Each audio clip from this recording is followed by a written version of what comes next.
So, good night to everyone that will be joining the live broadcast.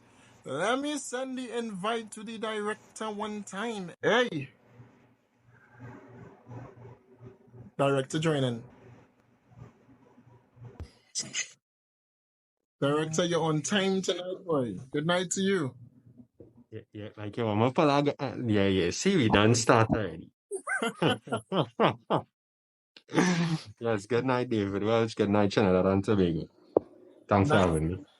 So, good night to everyone joining the live broadcast. Once again, we have another impactful live tonight as the former Minister of Transport, Works and Transport, former Minister of Agriculture, former Senator, political activist, if you want to call him that, social activist, and literally commentator on almost every single issue that we face in Trinidad and Tobago, Dr. Devant Maharaj will be joining us tonight at 7 on the line. So I want to encourage you who are on the live right now, tap the screen as much as possible right now. For those of you on YouTube watching us in the aftermath, thank you so much for tuning in. I am surprised with the numbers that we're getting on YouTube, but thank you so much. If you want to see this live every single Wednesday from 7, you have to join the TikTok, all right? But it's on YouTube afterwards.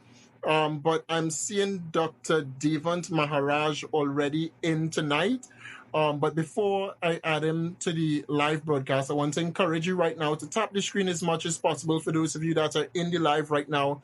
Share it to your friends, your families, and everyone. We have, once again, Dr. Devant Maharaj, former Minister of Works and Transport, former Agriculture Minister as well to Trinidad and Tobago, former Senator, political activist, social activist. He's literally everything. Tonight, we're going to have a conversation with him. And I want to make sure and say that for all of you, at least outside of Trinidad and Tobago and other Caribbean islands that, facing the storm, the hurricanes, definitely our sympathy, our heart, and everything goes out to you. And I hope that you're able to recover very, very swiftly. Trinidad was literally, we have God. God is a Trini. So we get a pass on that storm, all right? But for all of you still here in Trinidad, we are not yet prepared. Unfortunately, Trinidad and Tobago is not yet prepared to deal with any type of natural disasters that may hit us. All right, I see Dr. Devant Maharaj is already in, and we're gonna get him really shortly. We're gonna get him in just about 1 minute. Let me just do the introductions. All right. Trinidad is not prepared for a natural disaster, and I don't know when we will be ready for a natural disaster. Well, we're going to talk about that with Devant Maharaj, Dr. Devant Maharaj, as he was transport minister, and our drainage is an issue. Roads is an issue in Trinidad and Tobago. But outside of that, one of the more pressing issues is the times that we're living in. We are living in times where literally just this week we saw where Forex is an issue. All right, we have shortages of Forex. The country is seeing shortages of Forex. And that is also because we are spending billions of dollars importing food when literally we can either A, grow our own food, or B, invest in a Caribbean, well, let me say correctly. All right, because in 2012, Trinidad and Tobago, in fact, during the People's Partnership Administration, there was a plan to cut the food import bill in half. And literally, that was being done by Devant Maharaj when he became Minister of Agriculture in 2012 to try and reduce the food import bill, literally cut it in half, 50%. However, today, fast forward to 2024, we have not done that just yet. And I want to talk to Dr. Devant Maharaj about that. But let me go ahead and invite him, Director. The same thing applies, right? So listen on the outside, all right? So we have the former Minister of Mr. Maharaj, Dr. Maharaj. You're going to have to turn on your camera for us, and people want to see your face. You seeing it now? All right. I just sent a request. Yeah, you there? Nice, lovely. I put you on mute for a quick second.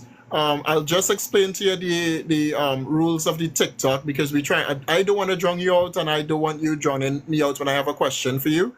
But tonight we're going to talk about several things. Tonight we're going to talk about, firstly, Trinidad and Tobago issue when it comes to food security and a regional plan that was almost put in place by the People's Partnership, especially when you were there in 2012. We saw progress where even the region was agreeing to some of the plans that was being created by the People's Partnership Administration.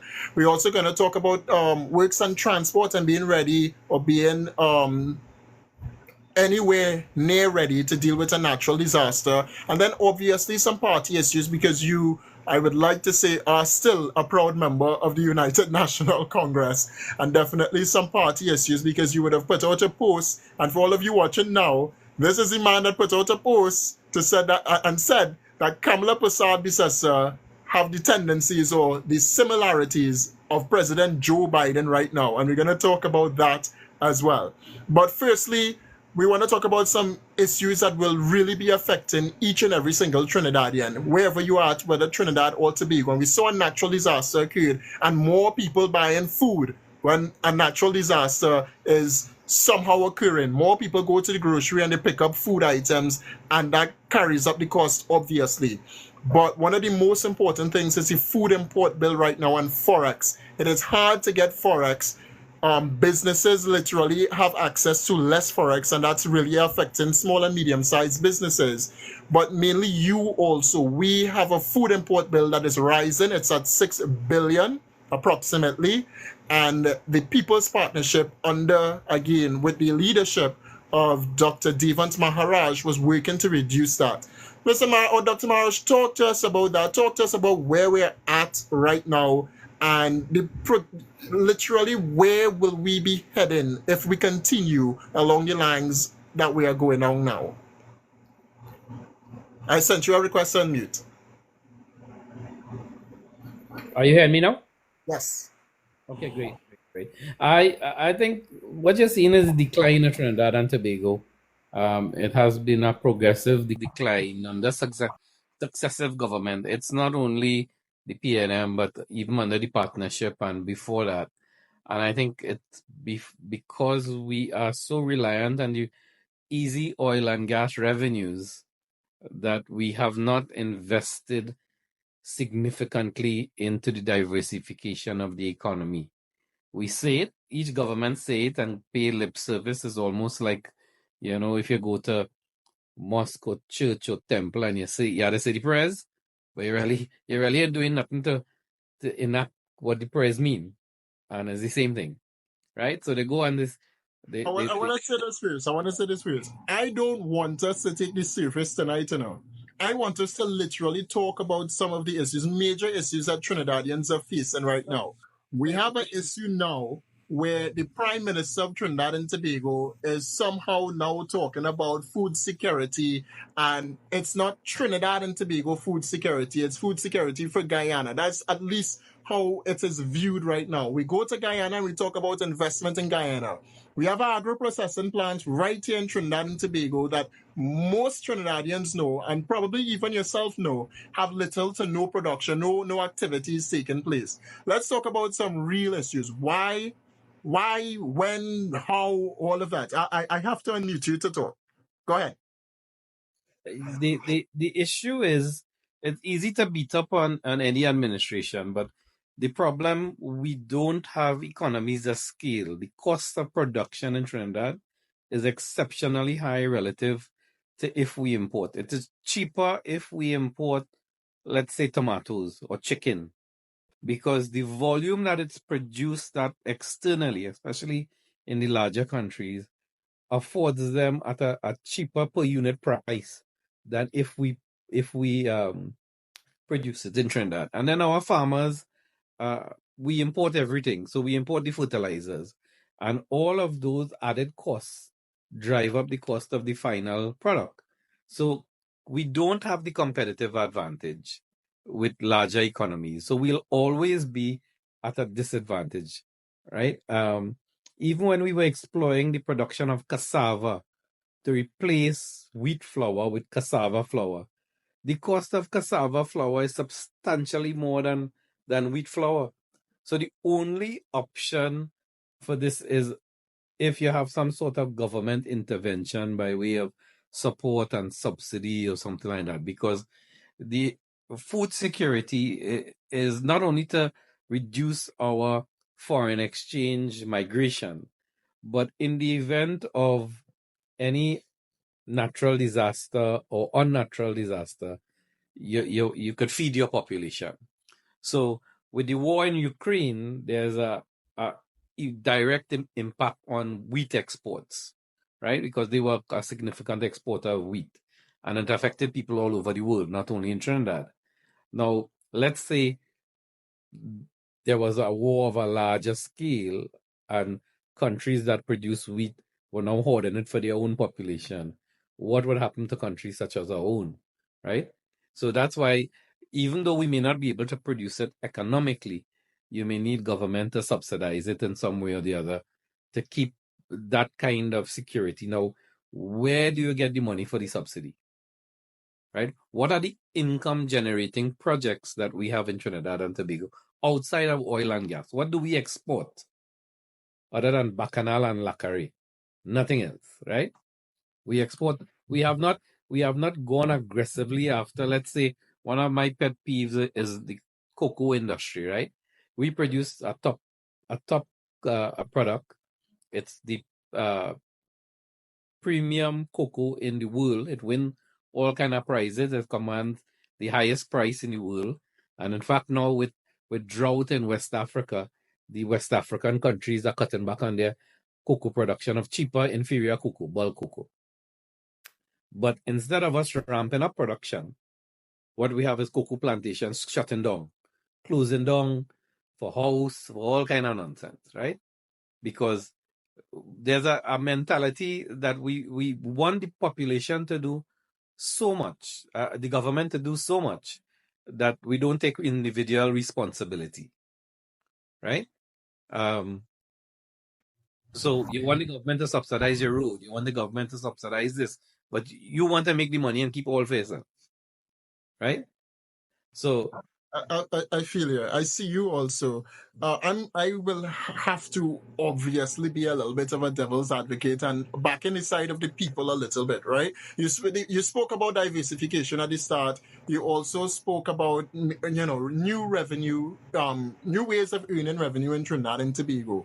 I think it is known that the government itself is bankrupt for ideas or simply holding on to what they have because that's all they probably know of. The people of Trinidad and Tobago, even your own party, the United National Congress, spoke about several ways to diversify Trinidad and Tobago economy in the digital space, in the production space, a whole plan manifesto for the East-West corridor and developing that into some production hub, all right? When we talk about food and food independency, I think a lot of Trinidadians now believe that we could sustain our own selves. Is it that you support that idea or you don't support that idea? we can't support ourselves. We can't.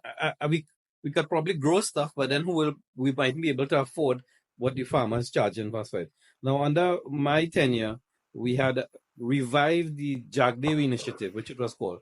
Bara Jagdeo had floated when he was president of Guyana, when Manning was the prime minister, offering land to CARICOM countries to grow food and what have you, and export it to their countries, because Guyana was underdeveloped. They didn't have any resources of note, and they needed that kind of investment. That was never taken up under Manning administration by not only Trinidad, but no other Caribbean country. When we came into office, I picked up on that initiative of Bara Jagdeo. I went to Guyana. We signed an MOU where Trinidad and Tobago farmers would have had access to 100,000 acres of Guyanese land. Right before they discover oil, I carried a delegation of farmers and technocrats to look at it, and again, the people, the investors who we carried across there wanted the government to subsidize their own investment. Now, could you imagine if those people had taken advantage of that land then in Guyana? What would be their position today, given the fact that it is now the fastest growing GDP? in the Western Hemisphere. All of those people, had they taken advantage of what foundation I laid for them then, they would have been millionaires now. Now, fast forward a little bit when Rambarat came in as Minister of Agriculture, everything that was being done under the partnership, under my stewardship, he shelved. Everything, right? So you have the tilapia farm, which is opposite Nestle there, which we had revived, and tilapia, price of tilapia had gone down. Tilapia farmers was making a lot of money now, because the tilapia that we produced was a better quality. That was what was being imported and sold from China. So the tilapia you're getting, let's say Price Mart or so, it's Chinese tilapia, and it was not the healthiest tilapia. And we were producing that in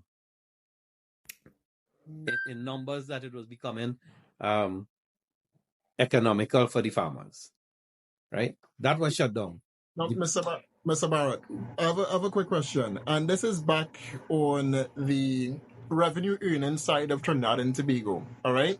It is, again, no secret at all that under the People's Partnership Administration, there was a clear objective and a clear plan to not just cut the food import bill in half, but to save and bring in Forex into Trinidad and Tobago. I think every plan that was literally created under the People's Partnership was geared to making Trinidad and Tobago economy a much stronger and viable economy in the Caribbean, and maybe to play this major production type of value for the world also.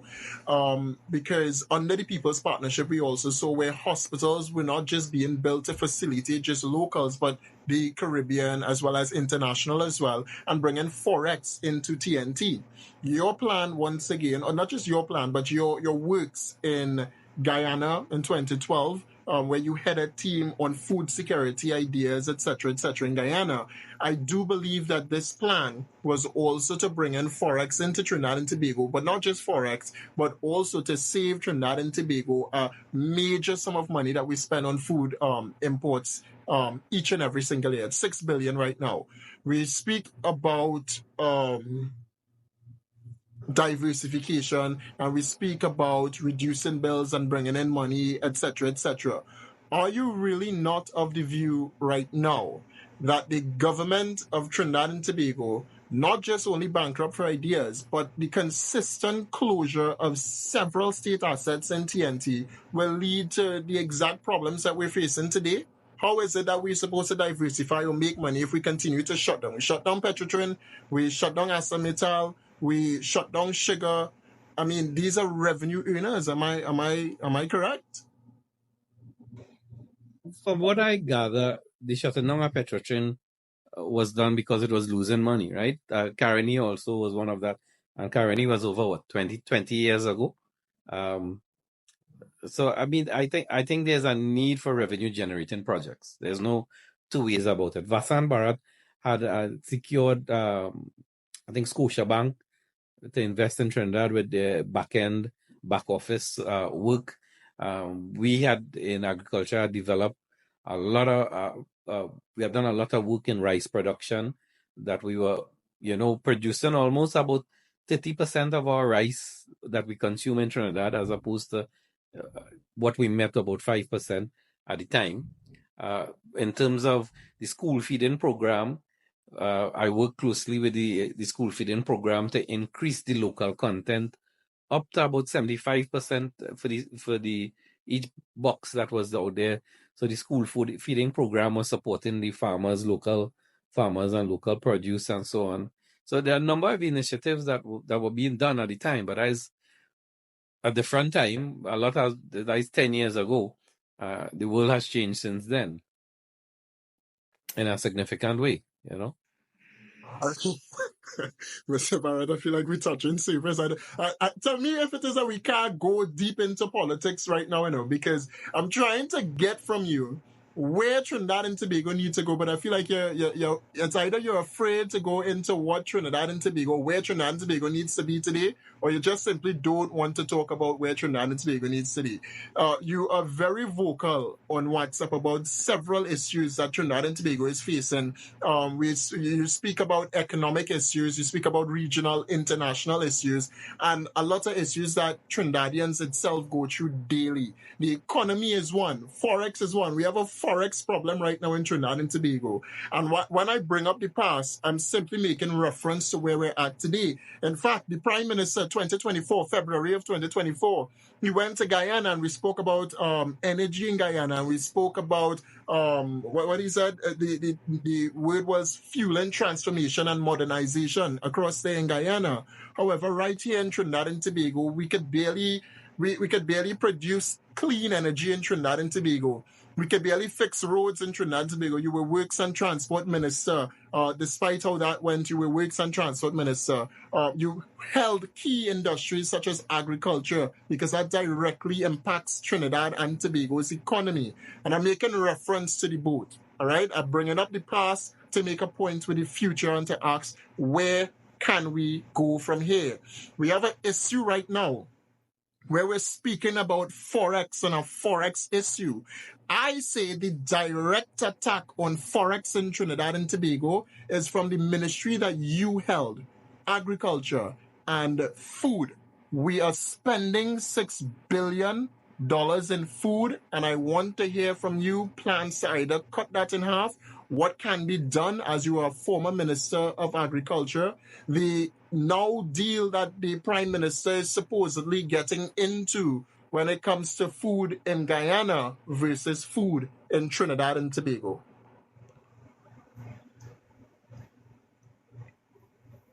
I can't hear you. Your question is a little bit disingenuous. I think it's a little bit naive to lay the Forex problem on the Ministry of Agriculture because it's $6 billion now, as you say.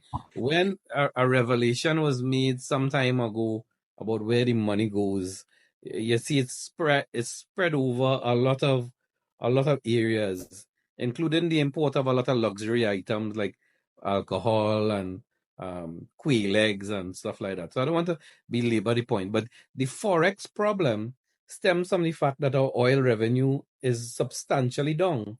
Because how do we get how do we get US? Is when the multinationals extract the oil and they pay us royalties and so on in foreign currency. That's how we get the foreign exchange.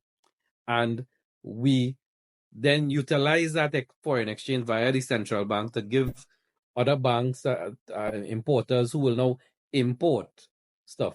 So the importers are importing more goods that in terms of value than we getting from the oil companies. So your simplistic approach is that if we produce it locally in large enough quantities, people will buy local. That's the premise, right? Instead of buying foreign. No, not just that. I want to know from you, what is disingenuous about saying that Trinidad and Tobago is spending $6 billion on food?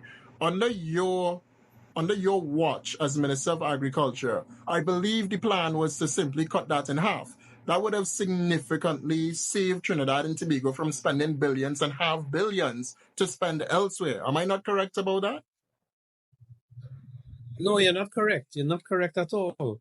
If you watch any political manifesto of any administration, they have a plan to cut food import. In fact, when I was speaking in the parliament on the food import bill, I quoted Dr. Eric Williams in 1969 saying he cut in the food import bill by half, right?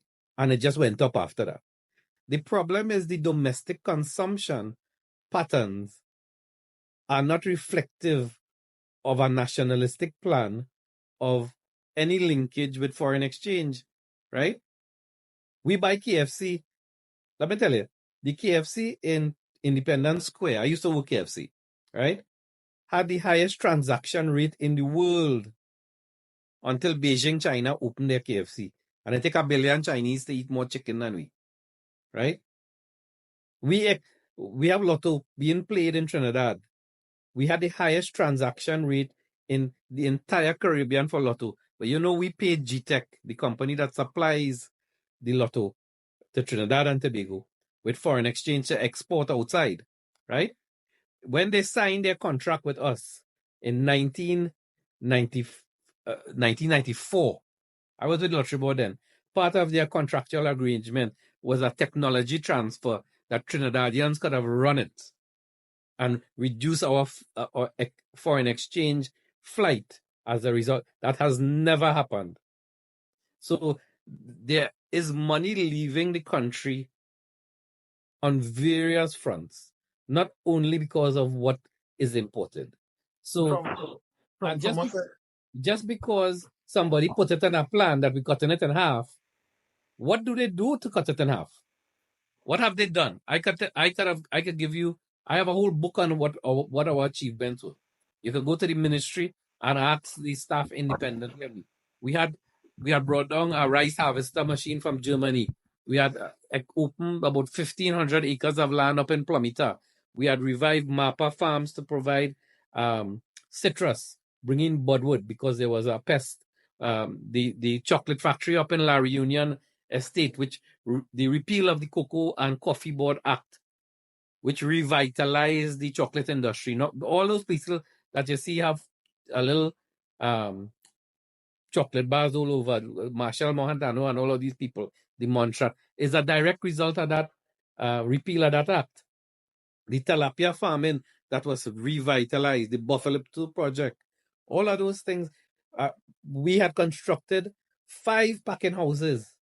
5 packing houses, one in Brecon Castle. Namdefco had resumed starting to export pawpaw and pineapple to Barbados, right? All in attempts to try and generate not only foreign exchange, but to support the farmers. And just to correct you, I was never Minister of Works and Transport. I was just Minister of Transport. The works part remained with Jack Warner at the time. So fixing road and things, I was never part of my remit. Not a problem. Now, it's a complex issue. It's a governance issue because when you are in charge of a ministry such as the Ministry of Agriculture, and you get $800 million to run the ministry, but you recognize out of that $800 million, $750 million is for salaries and ongoing projects and stuff, and you have $50 million. How much more you could do with that to generate any real projects? Okay. You have people going to ADB, the Agricultural Development Bank, taking loan to buy Range Rover because they have a hardware or something like that, and not paying back the ADB. We have people defaulting on loans at ADB who are leading farmer organization. You have to take them to court. People open restaurants, taking loans at low interest rates, right? And where is this development bank going to be topped up with the money that? So as nationals, we have a very low responsibility to the country itself. Everything is a gimme attitude, as much as you can take. No, from hearing here, Mr. Maharaj, it's more about a people issue because you spoke about consumption. All right. I'm still seeing all of this as a governmental issue. You mentioned at the start cocoa, and you said that you would love to see the cocoa industry go somewhere. I'm not seeing it as a people thing to get the cocoa industry running, but a governmental thing. The government refused to get the cocoa industry running. The government decides to shut down Petrotrin. The government decides to shut down... Let me correct you there. First of all, the cocoa industry is run by private sector, right? There's no government farm, save and except the La Reunion Estate where they have the germplasm with the genetic material, right? All the cocoa plantations in Trinidad is privately owned. So how the government getting involved in that? The government has a duty and a responsibility to the citizens of Trinidad and Tobago to invest. No, but you see, the government has the cocoa board, the cocoa development company, which I had set up.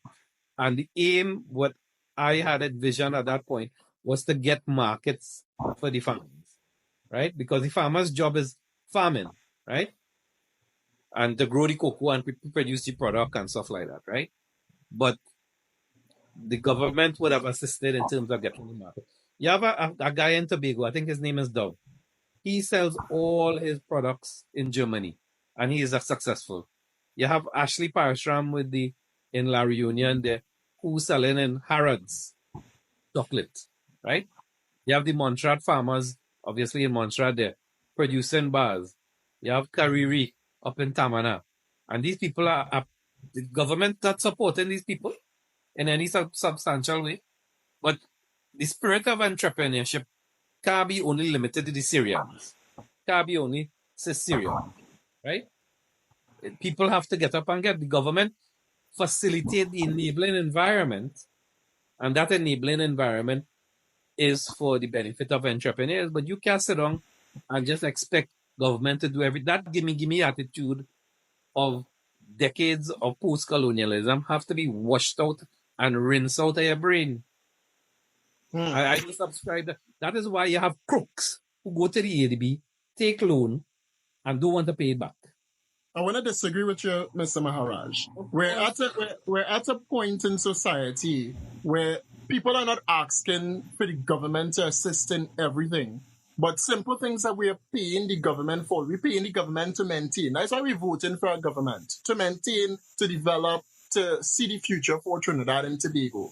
We have little to no entrepreneurship because it is very difficult to sustain lives in Trinidad and Tobago. Very much well work.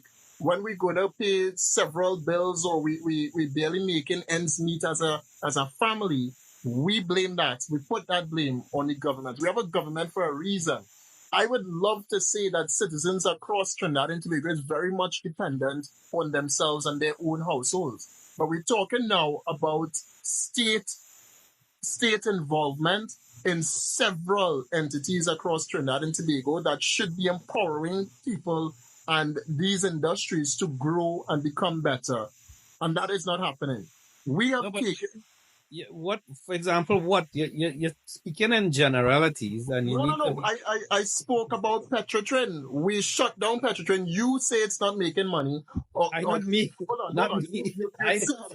You said that they say it's not making money. That was the argument. There was a report. A report was done. A committee was set up, and it said that management was the problem. Across several state entities, management is the problem. We know the issues in the public sector. We know how to fix the issues in the public sector. You came out of a ministry, so definitely you know some of the major issues that we go through in several ministries across Trinidad and Tobago. But these things are not being addressed. This is not a people thing in terms of the citizenry. You say management is the problem, right? Of course. Where is managers coming from? The moon?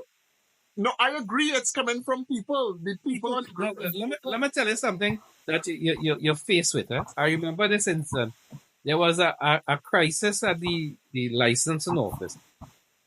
And I sent some staff to deal with that there. You know what one of the officers there come back and say, listen, the minister there for 5 years, he there for 33 and 30 years as a public servant, right?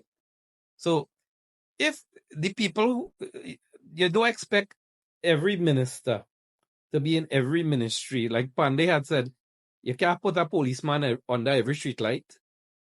There must be some kind of civic responsibility. You feel, would Rowley go be in every ministry or Kamala go be in every ministry if she was there? No, I disagree. Mr. Maharaj, you all are the ones that sat in the parliament. You sat as a senator. You all are the ones that passed laws and legislations to govern not just ministries, but the entirety of Trinidad and Tobago.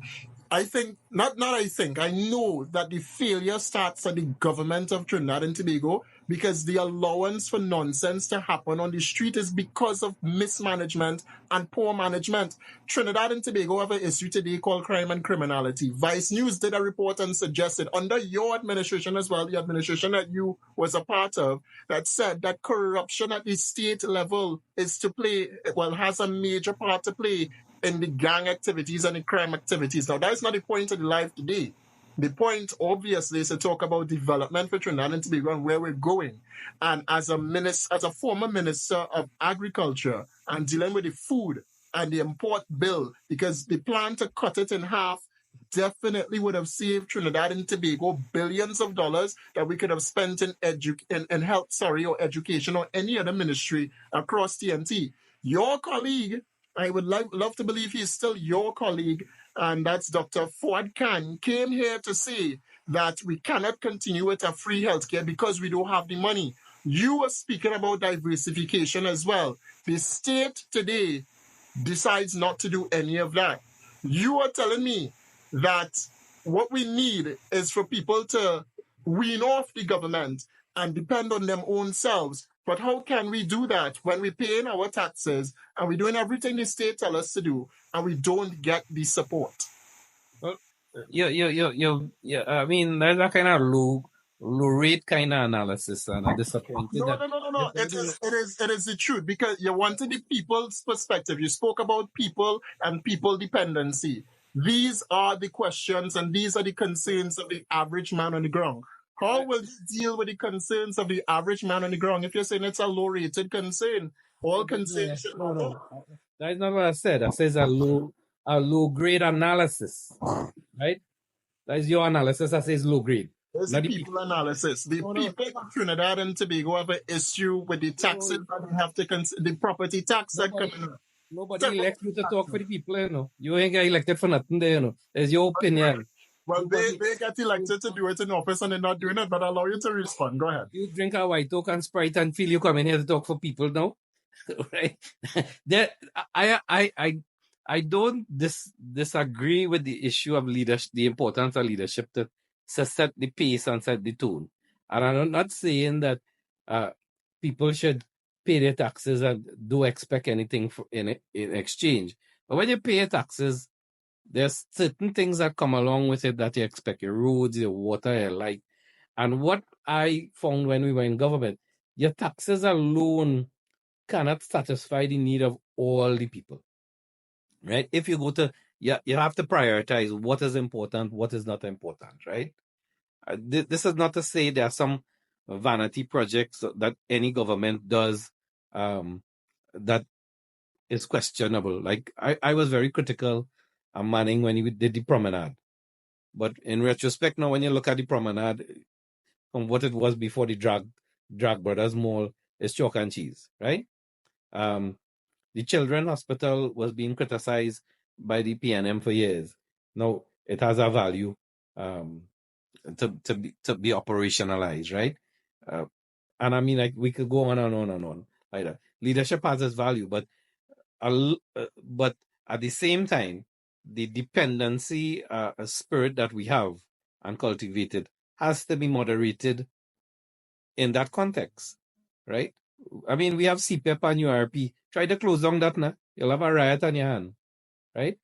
I must disagree. Now, I don't agree with CPEP and URP, but all of this was facilitated by you guys who in power, who in power now. You're not yourself right now because you're not in power, but people like yourself who gain public office and gave out to the citizenry. You're asking now to take back from the citizens. That's what you're asking now. You're asking to take back.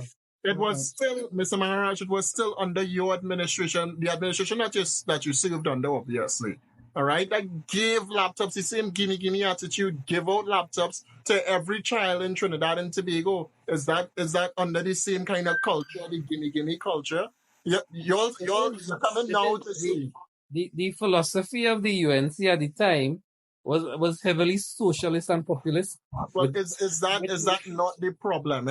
If you're coming to say now that we must not be dependent, then the state must not perpetuate this notion or this environment where they are just giving to the citizens, but not given wholeheartedly. They're given for votes. That's what's going on here. And then that people live from election to election. I remember, for example, when I was at PTSC as the chairman, the government take a position that is free bus for children and old people, right? Very old. And the management of the bus say, there's nothing wrong with that. There's absolutely nothing wrong with that. Nothing at all. Let me tell you, you say that nothing wrong with that, but absolutely nothing. The revenue stream that was coming out of those fares that you got from that that catchment, that consumer group that you no longer have would have to be derived from somewhere else. Where does it come from? It comes Mr. from Maharaj, taxpayers. I am saying that if it is under your administration, Kamala could come and give laptops to children, and that is in the tune of millions, if not going up to billions of dollars if she was still in power right now. She planned to do that when she come back. If she come back, we know she's not coming back anytime soon, but she planned to do that. If it is that we could give free laptops, we could more than afford to give free rides for the elderlies or children going to school. Let me tell you something. You're talking rubbish at the highest quality. But that is the fact, Mr. Maharaj. The state can afford to give out anything. Because you say it's fact. That don't make it fact, you know. That just means you saying it's fact. Mr. Maharaj, we have made billions of dollars in Trinidad and Tobago. The people have sacrificed for years. The working class, the elderly have sacrificed for years. Some of them don't even get the pension on time. Are you telling me that the state cannot afford to give free rides to children in the school uniform and the elderlies who worked their backs off to build everything that Trinidad and Tobago have today? Boy, with your mentality, let me give everything free. Let everything be for free. No, that's what I want to do. Go on the plane free. Go on the boat free. Right? And just mash up the tongue. Right? That is your attitude. Why you charge? Let me charge them $10 to go to Tobago on the plane. Let me charge them that. Because they work for it and the pensioners work for that. Let them go free too. With the subsidies that your administration still allowed, and I'm talking the People's Partnership that you were under, I think that is the philosophy. The philosophy of the United National Congress back then was to give for free, which is why we had laptops. That is not the philosophy I have. But my concern... No, let me tell you, even though we were part of it, there's something called collective responsibility, right? You go along to get along. But not all of us subscribe to that frequentness. For example, when I was Minister of Transport, we increased the airport fee by $100, right? $100 per passenger. Let me tell you something. The amount of pushback I get in cabinet for that. People come and say, the doubles vendor who can't travel, this one who can't. You have $100 making you can't travel, and you have other problems, you know, right? But that simple $100 addition to your ticket made the airport self-sufficient for the first time. It did not really rely on the treasury anymore, right? When I introduced extended the Tobago Trinidad Air Bridge, it used to stop at 9 o'clock. It used to stop at 9 o'clock. Ishgal Branson came to me and he told me, listen, Devant, if this plane could fly a little later till midnight, it will help Tobago nightlife. It will let business people come later and stuff like that. And I call the airport and I tell them, let's implement this. They give me every reason under the sun why they couldn't do it. And it's because I was there with them like a mosquito in the ears. It eventually happened. And now people can't think of going of Tobago flight stopping at 9 o'clock anymore. Right? You could work late in Trinidad. If you have a late meeting, you could go, and it has affected Tobago positively. Right? Same thing, Nestle. When I asked the Ministry of Agriculture who benefits on the milk subsidy in Trinidad, the only one company benefit was Nestle. I tell them, well, why? We have the rules. Who write the rules? Who advise them? Nestle. So I say, all they don't see a problem, Nestle advising all of our rule that they alone benefit. We agree to change it. And inside the public service, to implement that take over 6 months. If you have a minister and the permanent secretary don't agree with you get nothing done, you know. You get nothing done. If you have technocrats who disagree with you get nothing done. Right? What you do? Fire all of them? Because you can't fire all of them because according to the rules of the public service, you can't fire them. They go take you to court. Right? So it's easy to sit down and say you could do this and you could do that. You do have the kind of power that you people who never had power outside getting up in the morning and going in your car have, you know. The bureaucracy itself is stifling. It's very stifling. A minister don't have that kind of command that people think. They set policy, and the only way they can effect change is if they have a good working relationship with their staff. They drive the process, you know, And if you use UNC and your staff is PNM, when I was Minister of Agriculture and they had this Section 34 march, it's that secretaries outside my office get up and join the march, You know, Mr. Maharaj, I like that you say that, because I feel like you just put your foot in your mouth there. Because one of the things that you mentioned was literally, you coming with an idea in Parliament and your colleagues going against it. Is this the same for constitutional reform that we speak about now? Because it should have happened under UNC. I mean, you all brought it. All right, it's just that some members would have disagreed about the betterment of. There was disagreement on the form of it, and something like constitutional reform, you would expect disagreement, right? But which is why we don't have it now. Which is why the party that you gladly support will remain in opposition until Kamala Persad-Bissessar leaves. But she ain't leaving at all, eh? She ain't leaving at all. We know.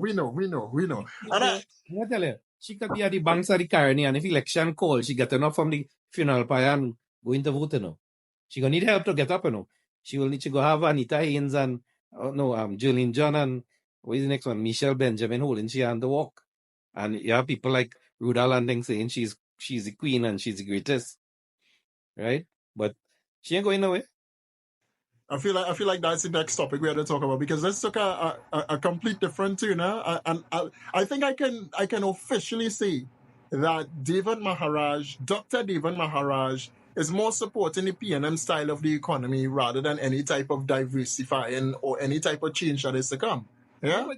What makes you think the PNM not advocating diversification? Because they have been in here for over 7 years right now, I think, going on, well, over 8 years. All right, going on. You feel you could transform Trinidad and Tobago in 7 years? I'm not asking that you transform Trinidad and Tobago in 7 years. I'm asking for some substance of transformation. We have gotten none of that digitally. We have gotten none of that economically. Literally, physically, we have gotten no transformation. The People's National Movement have done absolutely nothing. If the Prime Minister just come back from India, he bring now a set of Indian businessmen looking to invest some substantial money in Trinidad. That doesn't have value for you? The same thing happened with U.S. investing in our road development. You look and see which road has been developed across Trinidad and Tobago. Well, not development, rehabilitation. What road has significantly been rehabilitated? What's that break Friday? What revenue generation you getting with road rehabilitation? The charging you when you're driving on it, or? We are charged taxes. We pay taxes.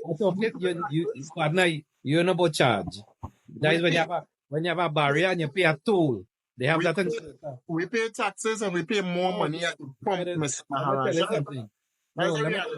First of all, Jamaica pay taxes when they drive, but they pay a toll when they go on certain roads. Are you saying that there's need for a toll in Trinidad? Maybe if we create a bridge from Trinidad to Tobago, then we could talk about a toll. But we are too. No, but the other thing is that our price of gasoline and fuel is one of the cheapest in the region. Because the PNM style of thinking, I don't know what it is.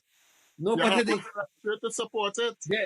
If something is the truth, what makes it PNM or UNC? You know what also is the truth, Mr. Maharaj? The truth is that Trinidad and Tobago can become self-sufficient. It can be 100%, no doubt in that.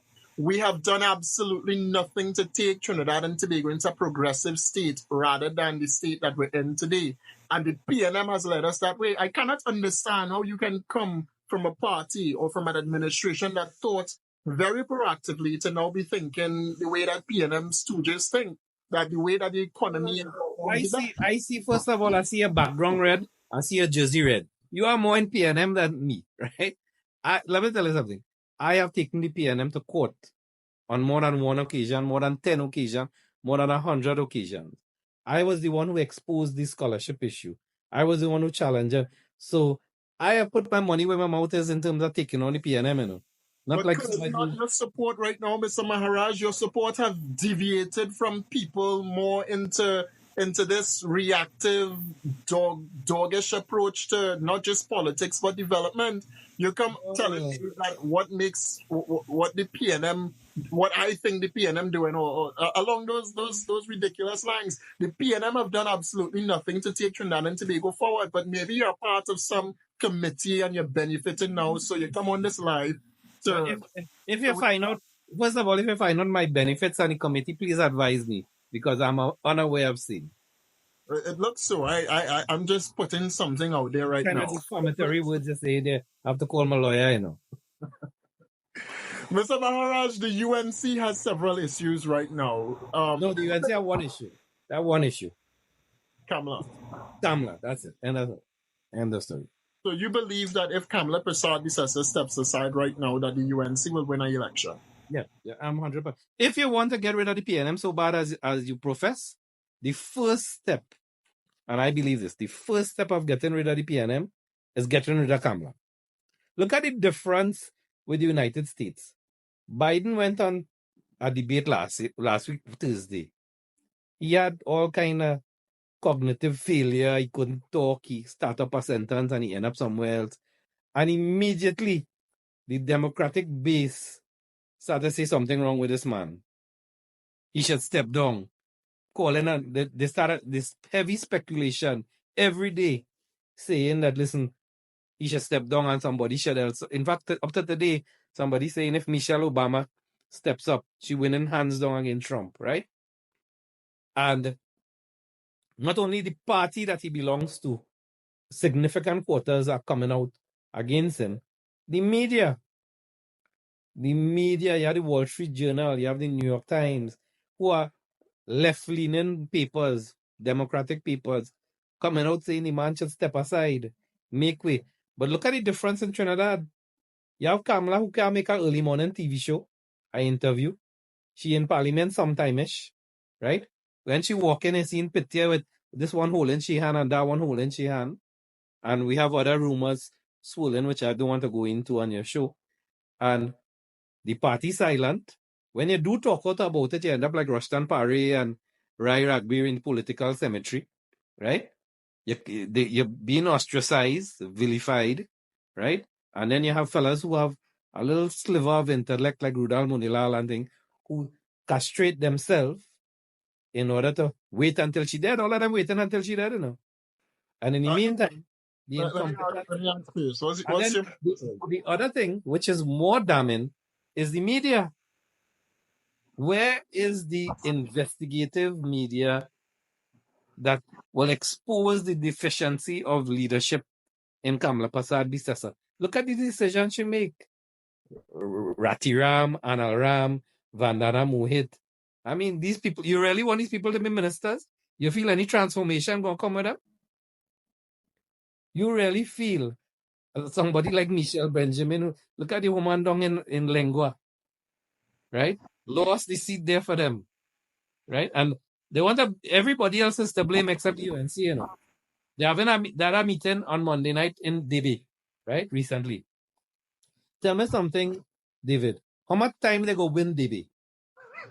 Right? When I was with the UNC in the early days, Basdeo Pandey had a meeting in the Kwezi, in Digo Martin, in Grandy by the Royal Castle, St. Augustine and Hilo. He carried the fight to the PNM heartland, right? I fight election with them. Jolene was a candidate in Tobago. The UNC fighted there. The UNC has now retracted as a regional party. It's in DB alone, right? The headquarters in some rum shop somewhere.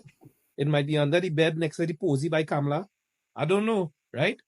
Imagine the stereotype of the Indian is the Indian like land and thing. But the PNM have a big party headquarters and the UNC renting like a squatter all over the place. Right? We get put out a Rienzi complex. You went and rented a rum shop opposite a funeral home. The party already halfway dead. Right?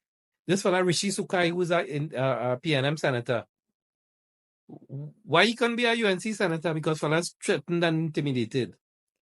When you raise your voice of critical concern, people like Vasan Bharat, Fuad, Fazal Karim, the late Fazal Karim, Botiwari, all these fellas, people of substance and independent thought.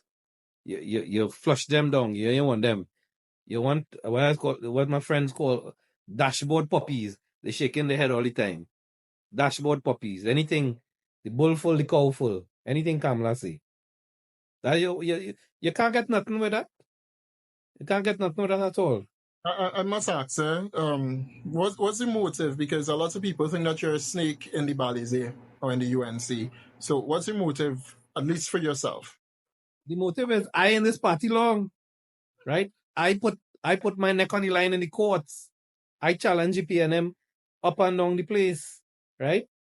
And I see in the party that I contributed to build being sacrificed for a cult of personality. Basteo Pandey had an ideological mooring that the party was for the working class. We are the ones who brought on trade union on all state boards, including somebody from Tobago on state boards. We stood for something. Now we fall in for everything. It is what is expedient. You ever hear Kamala talk? The most boring speaker. But hold on. I mean, I hear you blaming the entirety of the UNC, yeah? And I know you have... Yeah, because let me tell you, it's them same members who will vote for the national executive, who does nothing. They're rubber stamp to Kamala. Rubber stamp. Right? They oppose the crime bill all the time. Right? And where I vote against them, how come they vote for it? Right? There were many of us who didn't agree with her position on the child marriage bill. What they do? They get the Masaba stooge there to come and support it on this next one. Right? You know how that could be a party of thinking people, boy. The leader can make a television morning show. You call she 8 o'clock in the morning for an interview. See if she come on your program. You want to take on a man like Rowley. Rowley playing golf, Rowley early morning all over the place. Right? You can say what about Rowley, but talk him as what you, but the man is get up and do what you gotta do, you know. To get you spoke about so many people in the UNC. You spoke about Ford Khan, a bunch of other great people, I would say, because I think Ford Khan is a man-owned business and a man that can be trusted.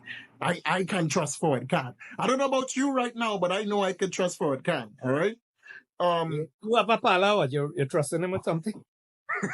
Hopefully to get something in return. But anyway, I didn't say that. Man, according to Fitzgerald Hines, he created a kangaroo, you know. Take care of that.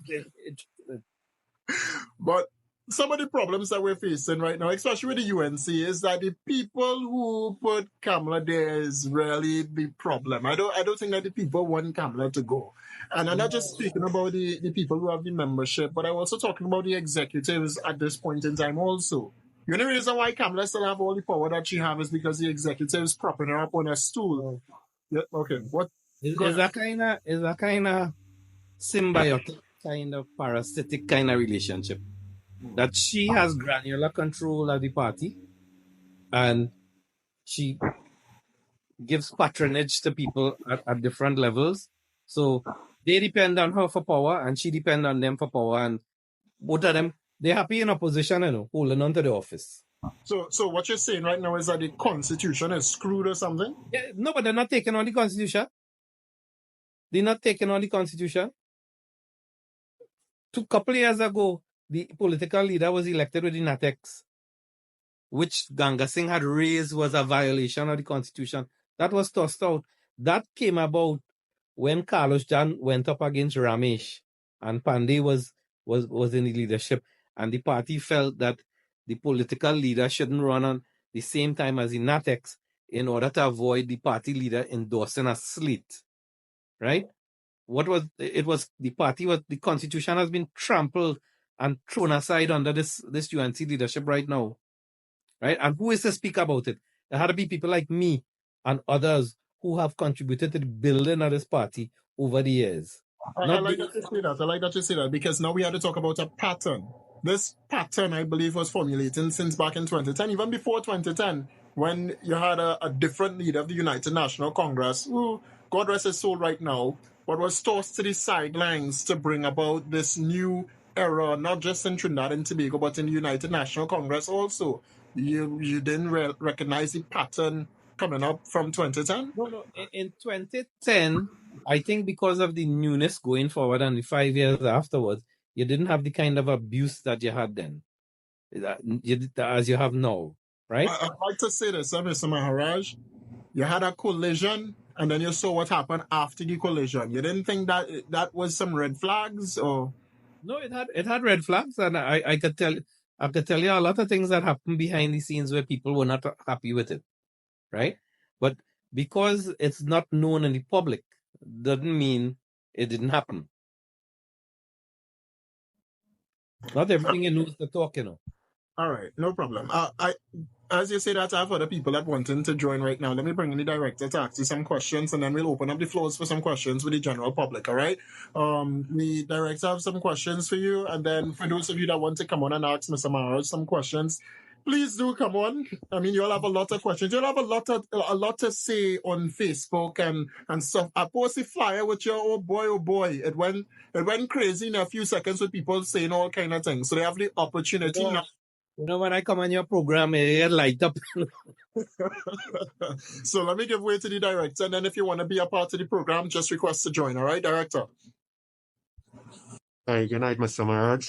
Good night. I want to say thank you very much for your service to the country and the long line of things that you would have accomplished in your time with that background that I've seen.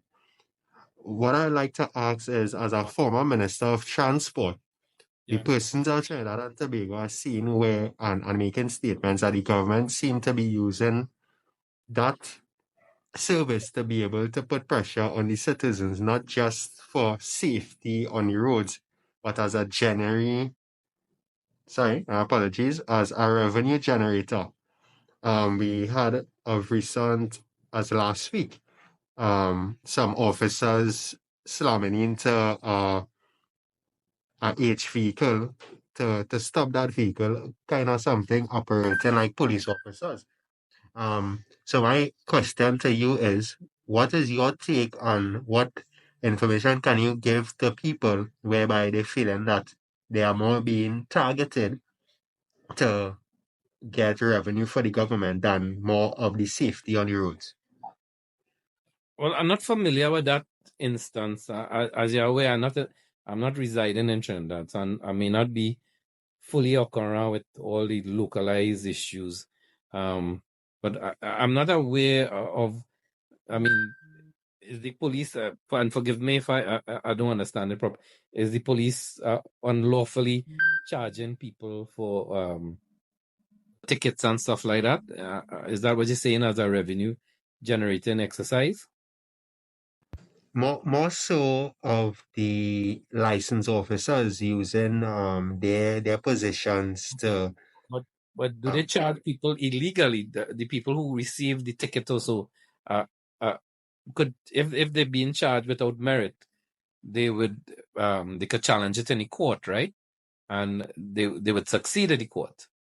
But I mean, if it is the license officers are being more vigilant and more aggressive in the prosecution of their duties, rightfully so, then there's nothing wrong with that. It may be perceived, and I think there is some growing pains here, because if the government, via the license office, if you want to say, are now doing what they're paid for to enforce the laws properly, and people who have been accustomed over decades of breaching the law, now being uncomfortable with that, I would fall on the side of the enforcement of the law, because you see, in this society, I mean, let me tell you something.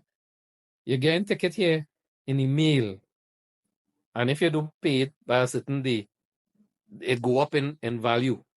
And then if it do go up, it's not a sort of argument like here, you know. And a lot of the times here, if you park on the wrong side of the road, your neighbor call the police for you and you get a ticket, you know. People respect the law, they enforce the law, they follow the law. But the difference is, Mr. Maharaj, or Dr. Maharaj, let me use the doctor because you did, you know. Better use it. But I think the bigger problem is that in first world nations, the law is actually respected. In Trinidad and Tobago, the law is not respected, not just by the citizens, but by those in power, as I would say. I think one of the problems is that in Trinidad and Tobago, they give out tickets almost each and every single day.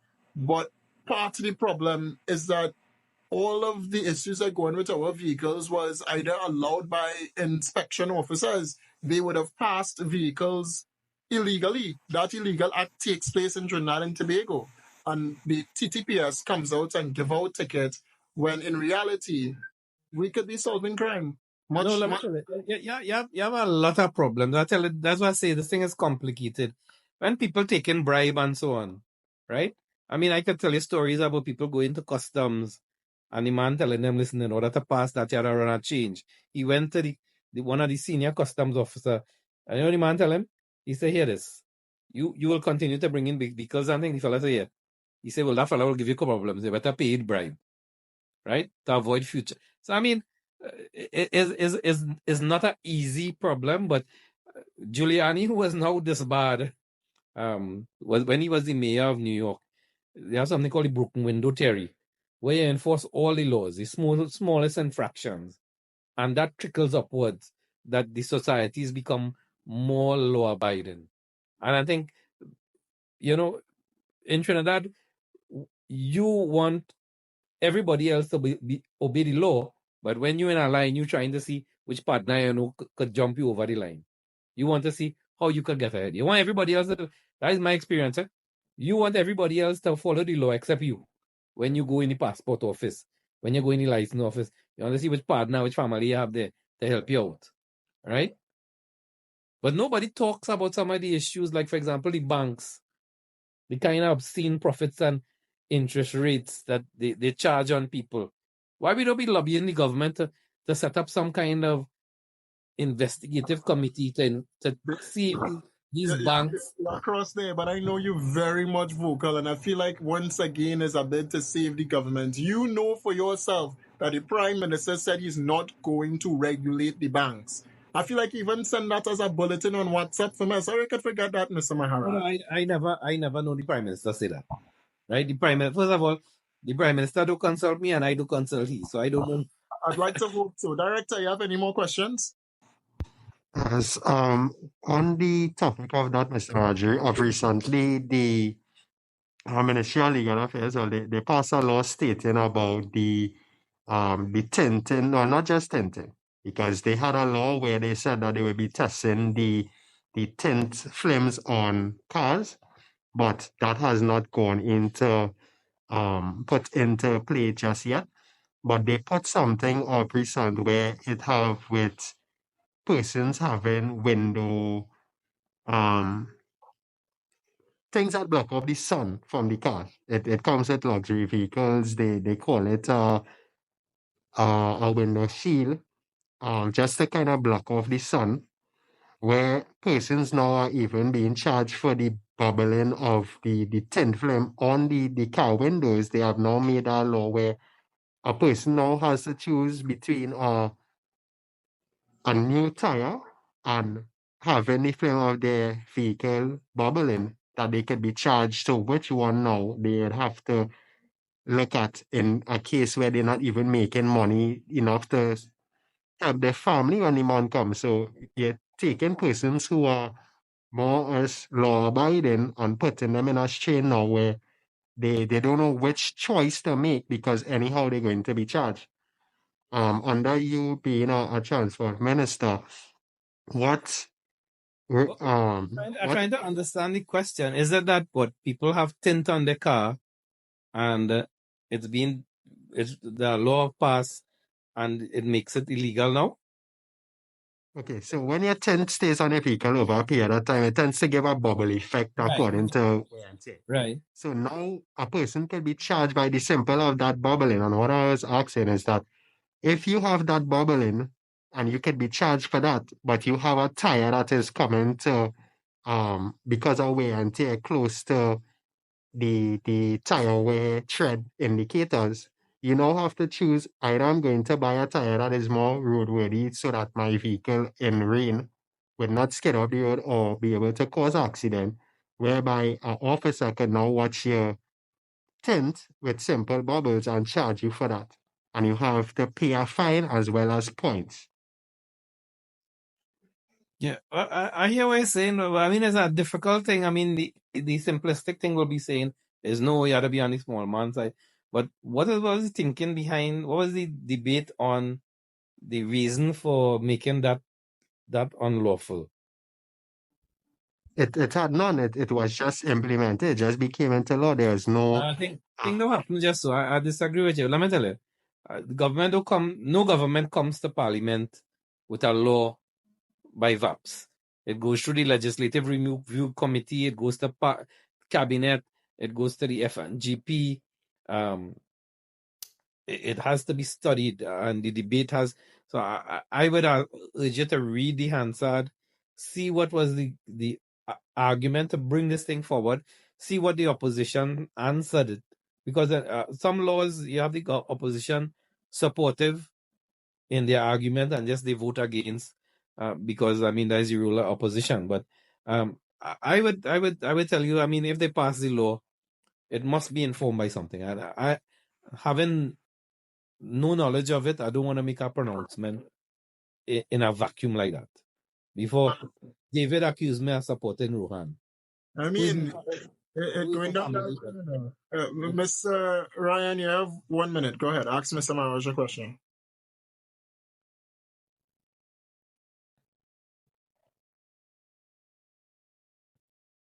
You think I'm working on? I want to know that too. Okay. Go ahead, Mr. Ryan.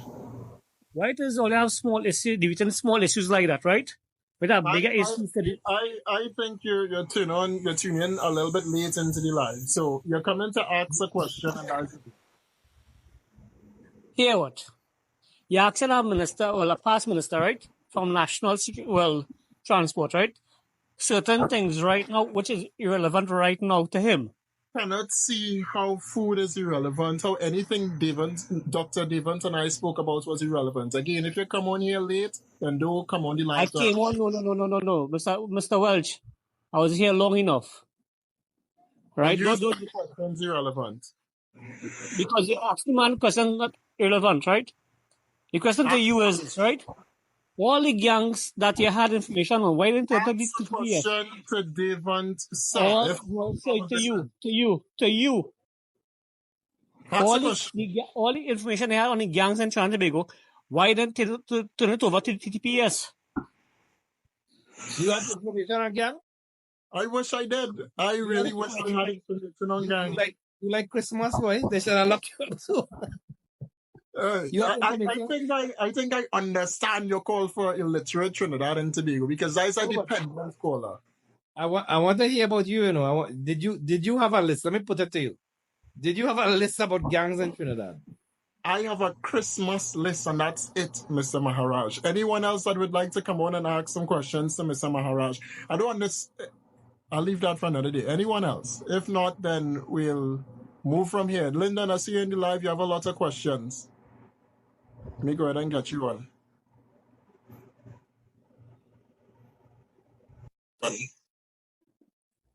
Not too much, a lot of questions per se. Mr. Devant Maharaj, how are you doing?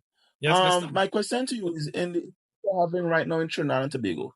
I'm a member in these issues that we have in Trinidad and Tobago. Mm-hmm. We are hearing the banks and we are hearing the Security and Exchange Commission complaining that there is a liquidity issue with Forex.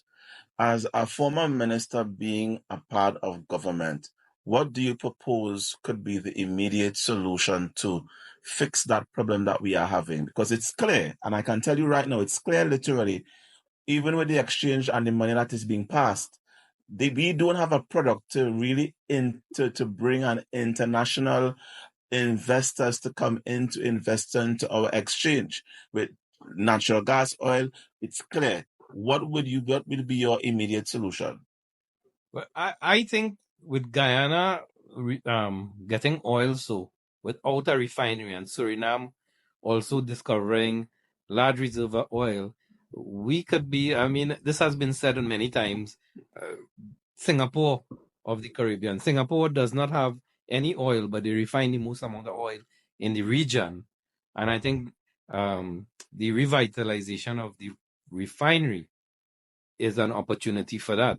I think we have to make amends and reach out to Guyana and Suriname and find out if what needs to be done so that we could refine their oil here without them having to Right. invest in the refinery itself. And that to me would generate foreign exchange for Trinidad and Tobago. Do you think it's a doable model? Well, I know. Let me ask a question. It's not doable under this regime, to be honest with you. But do you think it will be a doable model under the probably next regime that goes into government? Well, in 2025, the next regime will be PNM again, right? Unless Kamala move, right? If once Kamala there, the PNM will be there, you know. So don't get waxed for that. I think it's doable with any regime because I mean, money don't care who in power, right? I think if the investor, I think his name is Jindal, pumps in some money into that refinery and gets it going, and there's strategic linkages either by the private sector, him to Guyana and Suriname, there will be a lot of benefits for Trinidad potentially. Thank you, Mr. Maharaj. Thank you for the contribution. David, have a good night. I want to listen, brother. Thanks so much, Lyndon. We wrapping up, Dr. Maharaj. Sorry, it's so, in my spirit to call you Mr., but Dr. Maharaj. And something you said there with Guyana and their refinery in Trinidad, it dates back to what we said at the start of the live and to our conversation at the start of the live, and about government's responsibility to the people. It cannot be that Trinidad and Tobago has been a major player in the oil and gas industry for several of years, and then suddenly we turn out not to be. It literally disappearing. We don't even. Lyndon made a point last week when we were on the live, and he spoke about data and how much oil Trinidad and Tobago really have. We don't even know that as a nation, as a people. Maybe that information is hidden. I don't know, but we don't know it as a people. No, man, it's known. There's a report that comes out every year. I forget the name. It was a popular name. It talks about the gas reserves. It talks about the oil reserves. And in the last decade or so, the reserves keep on going lower and lower and lower. You could check it. Kevin Ramnarayan might be the better person to talk about that. But I know, I mean, oil and gas is not my thing, so I don't want to pretend. But I remember, I think there's some Scott, but I don't want to guess the wrong name. But there's a report that comes out regularly that talks about oil reserves and countries and so on. Understood, no problem. But the point something that's known. The point is still what you're trying for it not to be. That government is the problem. We have a government again that refused to actually take the right approach for the citizenry and take the approach that will safeguard their own friends, families, and beneficiaries that benefiting from state funding. We're now seeing the likes of AV getting back getting back the status that he had under several administrations in the past. That is a problem. I don't know if you would see it as a problem, but under your watch as well. Let me tell you something. What is, if AV bid on a contract and he was a successful bidder? I can't do this, Mr. Maharaj. No, let me tell you something. Let me tell you why I say that. We had a contract in Brickfield, right? For a packing house. The successful bidder was Ishgal Branson. And people said he shouldn't get it. Now, what law he break in that bidding process not to get it? So this is why is the same issue. The same issue.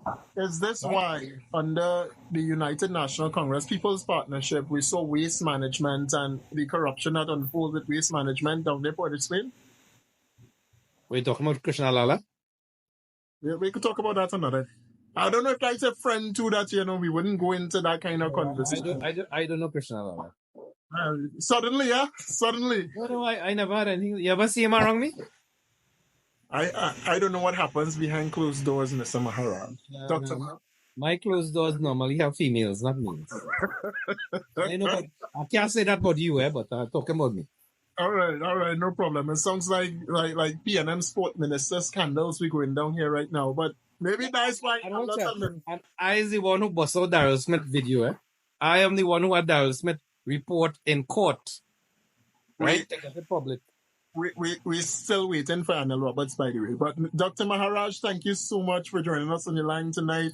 It was definitely a pleasure having you. Definitely. We have a lot of comments as well, but we'll get to that another day. All right, we're running out of time. 8:17 now in the Republic of Trinidad and Tobago. I do want to wish you the best in everything. I know that you continue to stay up to date on many issues in Trinidad and Tobago on WhatsApp, and I get all my news bulletins from you, so you might indoctrinate me to the PNM too. If you're lucky. Thanks so much. All right, Trinidad and Tobago. So that was Dr. Devant Maharaj, former Minister of Transport. I said Works and Transport at the start. I apologize. Former Minister of Transport, former Agriculture Minister, former Senator, political activist and social activist, if you want to call him that as well. We had a fruitful conversation with him. Let me see if the director is still in, that I could get the director. Yes, he's in. Let me get the director back on the line so we could wrap up tonight. Yes, director is here. Director, talk to us. Well, it's yet another great conversation with Dr. Maharaj there. I just want to say one thing before continuing. For the persons on the live, we need to keep in mind that I am asking a question not for me, but for persons that may not have a voice. So I'm just asking because we keep saying that you're asking questions of that simplicity to someone who maybe have certain status. But you have to remember the problems of the smallest man becomes the problem of the biggest man in the country when the smallest man is felt like he's not heard. Hence we'll have crime and stuff because the smallest man has felt that he's not heard. It have people out there that are struggling when the day come, no matter how much the jobs they do, because of the pay that they are getting, to be able to see about their family. And if we have persons that work with the state and putting pressure on them in an instance where they're trying to do the right thing, and now they have to ask themselves, if I'm doing the right thing, but I don't have money to do both things right, which one is more important? And still they could be charged or held for that. It now puts pressure on them to look for different avenues, like crime, to be able to supplement for all the things that they need to do.